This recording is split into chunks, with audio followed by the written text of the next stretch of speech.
Oke, bismillahirrahmanirrahim. Assalamualaikum warahmatullahi wabarakatuh.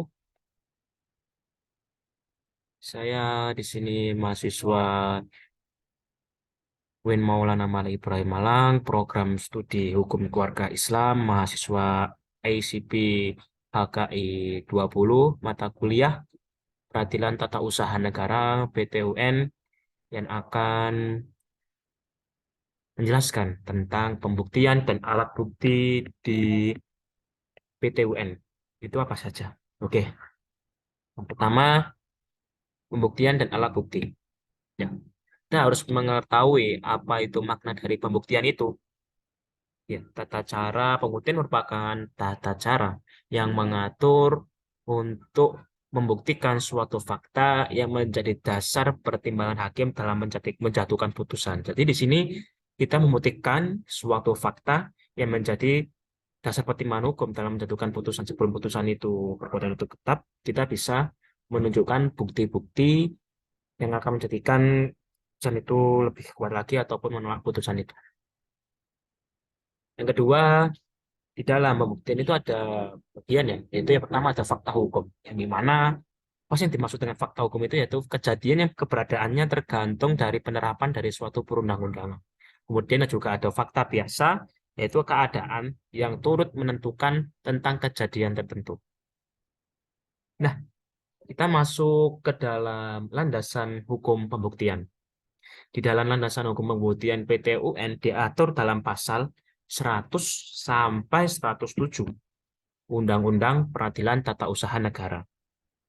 Nah, untuk Undang-Undang PT UN pasal 100 ayat 2, kejadian yang berisi kejadian yang sudah diketahui umum maka tidak perlu dibuktikan lagi. Jadi yang mana ketika dalam persidangan itu suatu kejadian yang sudah diketahui oleh khalayak umum, oleh seluruh masyarakat misalnya itu tidak perlu dibuktikan lagi kebenarannya seperti itu. Dia lanjut ke dalam perbedaan PTUN dan perdata. Di dalam perbedaan ada dari segi isinya ada hakim bersifat aktif. Maksudnya aktif di sini dalam menentukan kebijakan material. Jadi hakim ini harus aktif.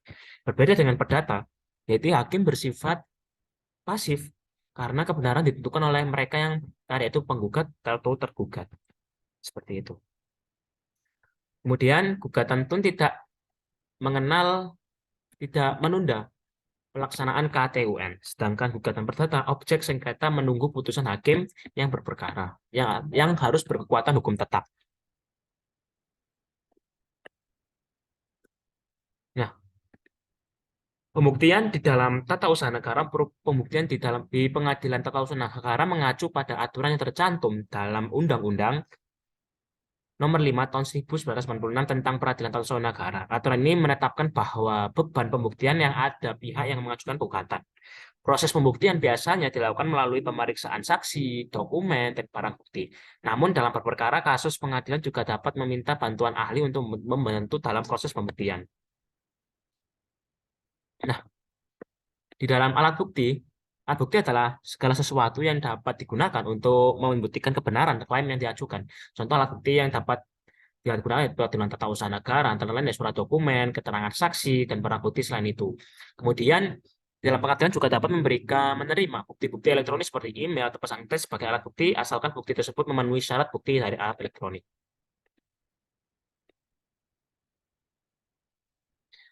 Nah, alat bukti persidangan.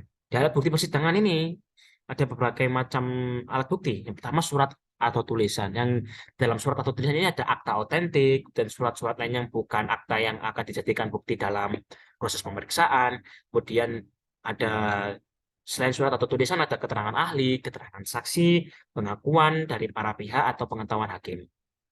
Nah, di dalam alat bukti ada klasifikasi. Alat bukti dapat diklasifikasikan menjadi dua jenis, yaitu alat bukti langsung dan tidak langsung. Alat bukti langsung ini adalah bukti secara langsung membuktikan kebenaran klaim yang diajukan, seperti keterangan saksi atau barang bukti. Kemudian ada alat bukti tidak langsung, adalah alat bukti yang tidak secara langsung membuktikan kebenaran klaim yang diajukan, namun dapat memberikan indikasi kebenaran klaim tersebut seperti rekaman CCTV, atau catatan medis, atau rekaman-rekaman yang lain.